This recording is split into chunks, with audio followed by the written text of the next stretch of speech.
berkaca pada Barito Utara lagi kan pimpinan, karena itu putusannya masih anget-angetnya. Bahwa itu kan sudah dilakukan penanganan pelanggaran di Bawaslu-nya.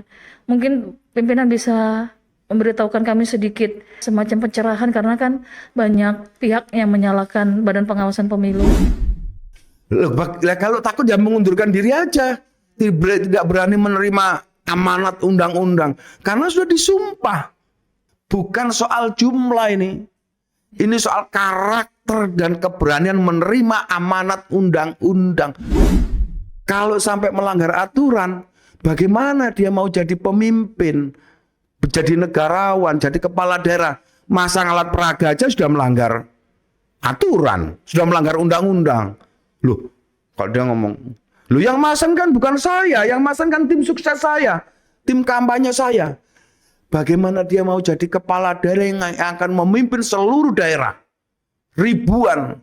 Hanya memimpin tim kampanye yang paling berjumlah 1.000 aja tidak mampu.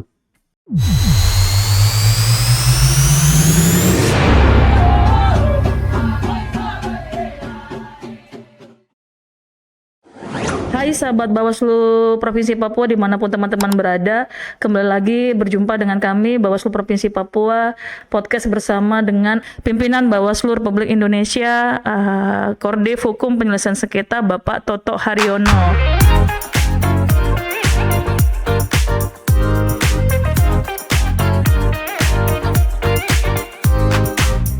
Selamat sore pimpinan. Selamat sore Ibu Ice, Iya. Selamat sore sahabat Bawaslu.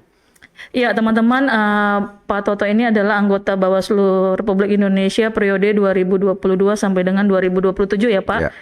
Di periode kami Bawaslu Provinsi Papua 2023 sampai dengan 2028 adalah kali pertama Bapak datang. Tapi untuk ke Papuanya sendiri sudah kali kedua ya pimpinan. Ya. Pak Toto baru tiba hari ini. Iya, terima Tadi kasih pagi. ya. Ya. Gimana perjalanan hari ini pimpinan? Alhamdulillah, puji Tuhan lancar Siap. semuanya. Menempuh perjalanan 5 jam ke Jayapura.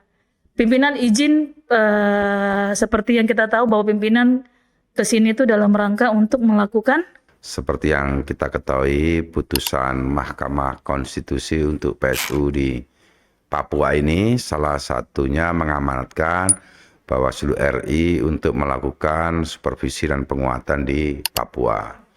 Hari ini kita laksanakan amanat itu untuk memberikan penguatan pelaksanaan PSU di Papua dengan target tujuannya agar PSU nanti menjadi lebih baik dibanding pemilihan kepala daerah sebelumnya.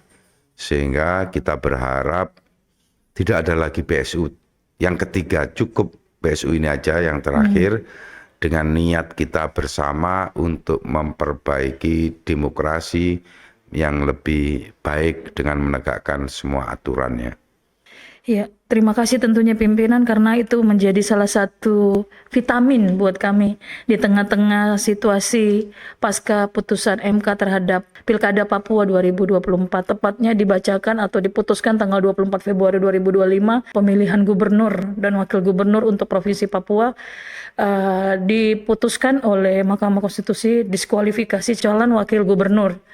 Nah, sejauh ini kira-kira setelah pembacaan putusan dilakukan oleh MK, bagaimana penilaian pimpinan Bawaslu RI tentunya terhadap PSU yang dilakukan di Papua maupun terhadap pengawasan yang dilakukan oleh Bawaslu Provinsi Papua? Terlepas dari semua, Bawaslu itu adalah pelaksana undang-undang. Apapun putusan Mahkamah Konstitusi itu adalah putusan yang terbaik dengan segala variabel dan dinamikanya. Kita wajib melaksanakan putusan itu dengan sebaik-baiknya. Artinya apa? Artinya putusan itu wajib dan harus dilaksanakan. Karena putusan Mahkamah Konstitusi bersifat final and pending. Karena itu tentu Mahkamah Konstitusi dengan pertimbangan-pertimbangan hukumnya bisa kita lihat berarti proses pelaksanaan sebelumnya itu kurang memenuhi standar norma peraturan perundang-undangan. Karena dianggap mencederai keadilan pemilu, maka Mahkamah memutuskan untuk melakukan PSU sehingga akan terpilih pemimpin gubernur, wakil gubernur yang betul-betul sesuai dengan amanat undang-undang. Tuh. Untuk kinerja Bawaslu Provinsi sendiri, pimpinan izin apakah dilakukan evaluasi atau tunggu PSU dulu nih kelar, baru nanti teman-teman di Bawaslu Papua akan dilakukan semacam pengawasan atau audit internal oleh Bawaslu RI atau bagaimana pimpinan? Tentu semuanya akan dilakukan sesuai dengan standar normatif itu loh. Dan tidak hanya Bawaslu yang punya kepentingan ini. Kalau memang Bawaslu Provinsi dinilai kurang atau melanggar norma peraturan perundangan atau etika, tentu masyarakat juga akan melakukan upaya-upaya yang patut, misalnya melaporkan ke DKPP. Jadi kita ini terbuka, apakah memang itu ada kesalahan pada Bawaslu atau memang kemampuan kita dalam melaksanakan ya ini. Tapi mahkamah mengadili lain. Tapi segala upaya sudah dilakukan oleh Bawaslu seperti peraturan perundang-undangan. Ya. Bahwa terjadi perbedaan persepsi pandangan hukum, tentu kita menghormati pandangan hukum itu. Siap. Dan kita anggap pandangan hukum yang terbaik adalah pandangan pertimbangan dan putusan Mahkamah Konstitusi. Silahkan masyarakat menilai apakah benar ada kekurangan dalam proses penyelenggaraan ini. Ya, seperti sahabat Bawaslu ketahui tadi sudah dijelaskan oleh pimpinan kami bahwa Bawaslu itu terbuka. Apabila memang dianggap kinerja kami kurang memadai ataupun kurang memuaskan, ada jalur-jalur yang bisa ditempuh untuk semacam mengevaluasi kami. Kalau memang tidak puas dengan kinerja kami, ada jalur-jalur yang teman-teman atau sahabat Bawaslu ataupun masyarakat umumnya bisa melakukan evaluasi terhadap kami. Bukan begitu ya pimpinannya, kurang lebih begitu. Karena kita itu kan ada norma hukum, ada peraturan Bawaslu, ada peraturan perundang-undangan, ada peraturan Dewan Kehormatan Penyelenggara Pemilu, pelanggaran etik atau tidak. Semuanya terbuka dan kita juga terbuka terhadap penilaian masyarakat. Iya. Jadi silakan. Kalau memang dianggap Bawaslu Provinsi Papua kurang patut, kurang etis, silakan dilaporkan ke DKPP. Ya, mungkin berikutnya setelah pasca PSU ini pimpinan, apa peran Bawaslu RI terhadap PSU khususnya karena kita tahu bahwa satu-satunya provinsi di 38 provinsi di Indonesia cuma Provinsi Papua yang dilakukan pemungutan suara ulang dengan mengganti calon wakil gubernurnya. Kita harus memetik pelajaran dari putusan Mahkamah Konstitusi kemarin kenapa harus didiskualifikasikan. Kita harus memetik pelajaran juga dari putusan mahkamah yang lain terhadap pelanggaran keterlibatan aparat, misalkan di Serang. Lalu kita juga harus mewanti-wanti melihat putusan politik uang di Barito Utara yang juga didiskualifikasikan. Karena itu PSU ini kita harus lebih hati-hati lagi. Supaya apa? Tidak terjadi pelanggaran dan penggunaan kekuasaan secara sewenang-wenang sehingga berbuntut pada pelanggaran yang bersifat terstruktur, sistemik dan masif. Apalagi soal politik uang.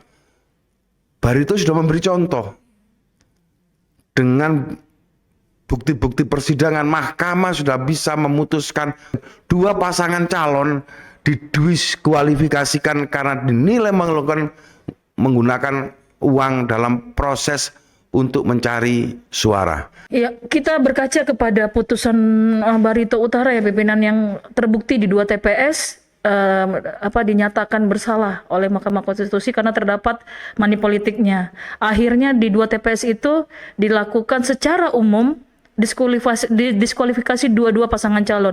Nah, berkaca pada Barito Utara, kira-kira untuk Provinsi Papua sendiri, Bawaslu RI sudah melakukan upaya apa? Mitigasinya, pimpinan. Yang pertama harus kita laksanakan bahwa tidak hanya politik uang ya. Ya. Kita berkaca pada semua putusan yang itu berkaitan dengan politik uang, keterlibatan aparat, keterlibatan penguasa yang menggunakan kekuasaannya. Karena itu MK itu ada putusan 136 yang mensinkronkan pasal primer dan pasal sekundernya.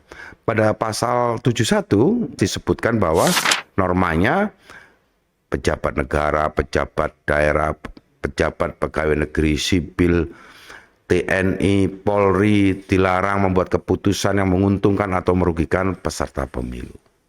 Tapi di pasal sekundernya 188 itu tidak ada sanksi pidananya.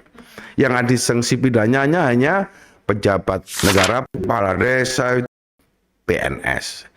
Pasal 71 sudah disinkronkan oleh Mahkamah menjadi putusan 136 sehingga pejabat negara, pejabat daerah, pegawai negeri, kepala desa itu bisa, TNI, Polri bisa dipidana jika membuat keputusan yang menguntungkan atau merugikan. Nah, ini yang harus disosialisasikan kepada masyarakat.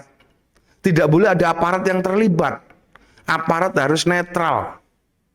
Iya. Tidak boleh menggunakan kekuasaannya untuk mempengaruhi. Yang pertama itu. Yang kedua juga penggunaan politik uang. Itu yang harus kita sosial. Jangan sampai menggunakan uang. Daripada nanti ada PSU dan calonnya didiskualifikasikan. Karena itu PSU ini harus betul-betul clear and clean. Jernih semuanya. Berkaca pada Barito Utara lagi pimpinan, karena itu putusannya masih anget-angetnya. Bahwa itu kan sudah dilakukan penanganan pelanggaran di Bawaslu-nya. Mungkin pimpinan bisa memberitahukan kami sedikit semacam pencerahan, karena kan banyak pihak yang menyalahkan Badan Pengawasan Pemilu. Bawaslu sudah melakukan upaya-upaya yang patut. Artinya apa? Sudah ada putusan pengadilan. Bawaslu sudah, cuman kan jenjang di Bawaslu itu kan panjang. Kalau itu TSM itu harus melalui putusan pengadilan, lalu masih ada tingkat banding sampai Mahkamah Konstitusi. Berarti ada berjenjang. Tapi kalau putusan Mahkamah Konstitusi itu langsung. Begitu saksi-saksi dihadirkan di muka persidangan, ada bukti-bukti yang cukup yang dinilai patut oleh majelis yang mulia Hakim Konstitusi, bisa diputus tanpa harus melalui sidang administrasi yang tanpa berjenjang tadi. Tanpa berjenjang tadi. Tidak melalui pengadilan maupun Bawaslu maupun Mahkamah Agung, bisa diputuskan. Waktunya cepat dan pendek. Tugas pimpinan Mahkamah Konstitusi jauh lebih besar, dan lebih pendek waktunya. Karena itu hati-hati kita. Kira-kira pimpinan pesan-pesan apa yang bisa pimpinan Bawaslu RI berikan kepada, khususnya kepada kami Bawaslu Provinsi Papua, baik kami pimpinan Bawaslu Papua dan umumnya kepada teman jajaran ad hoc, mungkin pesan-pesan untuk kami. Jadi begini, negara ini sudah membagi peran dan fungsi masing-masing. Ada TNI, Polri sebagai aparat ketertiban dan keamanan, ada aparat birokrasi mengelola tata kelola pemerintahan, ada Bawaslu, ada KPU, ada DKP sebagai penyelenggara pemilu. Pengawas pemilu itu dibentuk undang-undang. Sama dengan pegawai negeri sipil, sama birokrasi. Sama dengan TNI, Tentara Nasional Indonesia. Yang di dulu ada Angkatan Laut, Angkatan Udara, ada Angkatan Darat. Sama dengan Polri, Pak Polisi, yang juga dibentuk oleh undang-undang. Sehingga posisinya sederajat. Bawaslu diberi kewenangan yang besar oleh undang-undang sebagai pengawas, pencegah, penindak dalam penyelenggaraan pemilu. Karena itu eksistensinya harus nampak dan dinampak-nampakkan. Jangan merasa minder. Walaupun itu PTPS yang kerjanya hanya 23 hari. Harus gagah karena ini golden masa emas. Walaupun hanya 23 hari, tapi dia menjalankan amanat undang-undang. Sama dengan Pak Babin Kamtibmas, Pak Babinsa, sama Pak Kepala Desa, sama pegawai negeri sipil yang lainnya. Ibaratnya begini. Kalau ada pencurian, orang itu langsung lapor ke polisi. Ada gangguan keamanan negara, lapor ke Pak Tentara. Ada soal KTP, soal kelahiran, soal administrasi kependudukan, lapor ke Pak Kepala Desa atau Pak Camat. Demikian juga kalau ada pelanggaran pemilu, spesifik yang paling paham dan paling tahu adalah pengawas pemilu. Larinya kemana? Kalau itu di tingkat TPS ke PTPS kita. Kalau tingkat ada PKD kita di tingkat desa. Ada pengawas kecamatan. Dari PTPS itu harus gagah berani melakukan tindakan-tindakan, saran perbaikan, rekomendasi kepada siapapun yang membuat keputusan yang menguntungkan atau merugikan peserta, baik itu Pak tentaranya, Pak polisinya, pegawai negeri sipilnya, Pak kepala desanya, Pak camat, harus netral dan berani melakukan pencegahan, pengawas, karena memang diberi kewenangan undang-undang. Jangan minder dan nunduk. Urusan pemilu yang paling paham, yang paling tahu harusnya adalah pengawas pemilu. Ya mungkin kendalanya karena teman-teman PTPS yang pertama tadi pimpinan bilang mereka punya jangka waktu kerja 23 hari. Terus secara jumlah KPPS ini kan 7 pimpinan. Untuk KPU punya jajaran ad hoc, sedangkan kita PTPS 1, PKD 1, mungkin ada motivasi-motivasi lain pimpinan.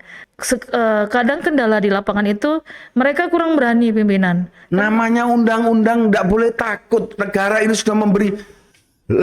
Kalau takut ya mengundurkan diri aja. Tidak berani menerima amanat undang-undang. Karena sudah disumpah. Bukan soal jumlah ini. Ini soal karakter dan keberanian menerima amanat undang-undang. Kan tidak gampang menjadi PTPS. Satu TPS itu jumlahnya 500 maksimal pemilih. Dari 500 itu hanya terpilih 1 orang. Iya. Berarti itu PTPS yang terpilih harus manusia-manusia yang punya kelebihan. Manusia-manusia berani pimpinan. Berani pada ruling. Berani karena aturan, karena memegang amanat undang-undang. Jadi tidak boleh penyelenggara pemilu mulai tingkat PTPS sampai tingkat RI itu tidak menegakkan aturan. Walaupun dadanya berkecamuk karena pesertanya adalah tetangganya, mertuanya, saudaranya, keluarganya, jaringannya, atasannya, semuanya. Tapi atas nama undang-undang maka dilaksanakanlah pengawasan dan pencegahan. Dan kita ini adalah masyarakat Pancasila. Masyarakat yang bertuhan, yang percaya pada surga, neraka yang tidak nampak, tapi kita yakini kebenarannya. Sebagai makhluk Pancasila itu pasti yakin bahwa setelah kehidupan ada kematian. Dan saat dia menjadi penyelenggara pemilu, dia disumpah atas nama Tuhan di atas kitab suci yang diyakini kebenarannya. Sehingga ini nanti dipertanggungjawabkan. Jadi tidak main-main, apalagi undang-undang, amanat undang-undang. Karena itu sekali lagi, ayo kita laksanakan ini untuk apa? Sebagai bekal dalam kehidupan bernegara, kita sudah menyumbangsikan melakukan terbaik untuk negara, dan saat kita menghadap Tuhan ada pembelaan yang kita lakukan bahwa mungkin saya ini orang jahat, tidak baik. Tapi kan kita tidak tahu perbuatan apa yang diterima oleh Tuhan. Perbuatan buruk apa yang dinilai Tuhan, perbuatan baik apa yang dinilai Tuhan. Barangkali dengan kita menegakkan aturan, karena tidak main-main. Ini memilih gubernur, memilih calon pemimpin kepala daerah yang berjiwa negarawan. Kalau salah milih, kalau dibiarkan melanggar aturan, maka nanti akan terjadi pelanggaran-pelanggaran apa?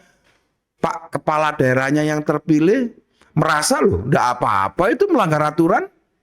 Pelanggaran soal kampanye, soal pemasangan ATK, spanduk.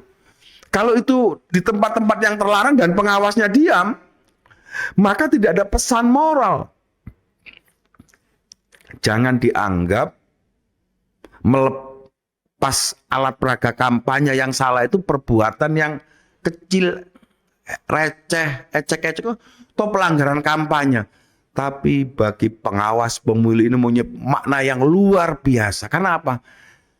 Pengawas pemilu itu gini loh, seperti kalau orang tua itu, ibu kita melahirkan anak, suaminya bagi yang beragama diberi cipratan air suci. Kalau itu orang Islam diberi adani kanan kiri. Artinya apa? Sebelum dia menerima hiruk pikuk dunia ini, dia pertama kali adalah kalimat-kalimat Tuhan, kalimat-kalimat kebenaran. Nah, sama dengan penyelenggaraan pemilu. Sebelum dia menjadi kepala daerah, dia diberi pesan-pesan undang-undang. Apa? Loh, itu loh tidak boleh kampanye melanggar aturan. Kalau sampai melanggar aturan, bagaimana dia mau jadi pemimpin, jadi negarawan, jadi kepala daerah? Masang alat peraga aja sudah melanggar aturan, sudah melanggar undang-undang. Loh, kalau dia ngomong, loh yang masang kan bukan saya, yang masang kan tim sukses saya, tim kampanye saya. Bagaimana dia mau jadi kepala daerah yang akan memimpin seluruh daerah? Ribuan. Hanya memimpin tim kampanye yang paling berjumlah 1.000 aja tidak mampu. Bagaimana mungkin memilih menjadi pemimpin untuk kepala daerah? Inilah pesan-pesan moral. Untuk apa? Supaya pemimpin itu taat aturan sejak sebelum dia dilantik. Jadi bagi penyelenggara pemilu sampai tingkat TPS, jangan dianggap remeh soal pelanggaran kampanye. Nilainya sangat besar, makna filosofisnya sangat besar. Sebagai apa? Pesan moral kepada calon kepala daerah untuk tidak melanggar aturan dan berbuat sewenang-wenang.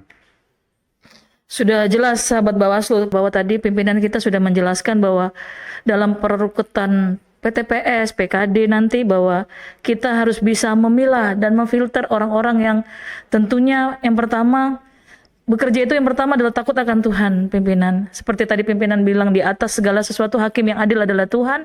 Terus yang kedua, di dalam agama juga bahwa karma baik akan mendatangkan hasil baik. Terus kalau di agama kita Kristen mayoritas di Papua ini, apa yang kita tabur baik itu nanti yang kita tuai baik. Untuk menjadi seorang PTPS, teman-teman tidak boleh berkecil hati karena posisi kedudukannya sama dengan Bawaslu Kabupaten Kota, sama dengan Bawaslu Provinsi, diamanahkan oleh undang-undang untuk melakukan pengawasan pada hari penghitungan dan selama 23 hari itu ya pimpinan. Baik itu pada hari H maupun pendistribusian logistik, teman-teman PTPS, teman-teman PKD, teman-teman Pandis tidak boleh berkecil hati karena teman-teman sudah dilantik, sudah disumpah dan juga sudah diamanahkan oleh undang-undang.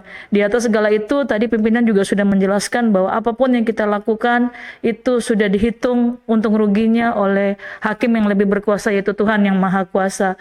Mungkin itu aja dari saya, atau ada penutup motivasi khususnya buat Bawaslu Provinsi Papua dalam menghadapi PSU yang akan dilaksanakan tanggal 6 Agustus 2025 ini pimpinan. Kawan-kawan, sahabat Bawaslu semuanya, bahwa kita ini wajib netral. Bawaslu itu wajib netral, tidak berpihak kepada peserta pemilu, siapapun itu. Kita harus tegakkan juga putusan 136 Mahkamah Konstitusi terhadap penggunaan kekuasaan, penggunaan kewenangan oleh aparat negara, baik itu PNS, TNI, Polri yang bisa dibidang. Dan teman-teman punya kedudukan yang sama dengan seluruh jajaran pegawai negeri sipil, dengan seluruh TNI, dengan seluruh PLI, karena sama-sama dibentuk oleh undang-undang. Tidak ada yang lebih tinggi, tidak ada yang lebih rendah dalam melaksanakan kewajiban kenegaraan. Saya pikir itu, semoga pelaksanaan PSU di Papua bisa berjalan lebih baik. Tuhan memberkati kita semua. Iya, terima kasih pimpinan atas doa dan kesan-kesan dan pesan-pesannya buat Bawaslu Provinsi Papua, khususnya buat seluruh teman-teman penyelenggara pemilu yang akan melaksanakan PSU di tanggal 6 Agustus. Kiranya Tuhan Yang Maha Kuasa memberkati pimpinan, dan mungkin kita bisa sama-sama memekikan tagline Bawaslu pimpinan, bersama rakyat awasi pemilu, bersama Bawaslu tegakkan keadilan pemilu.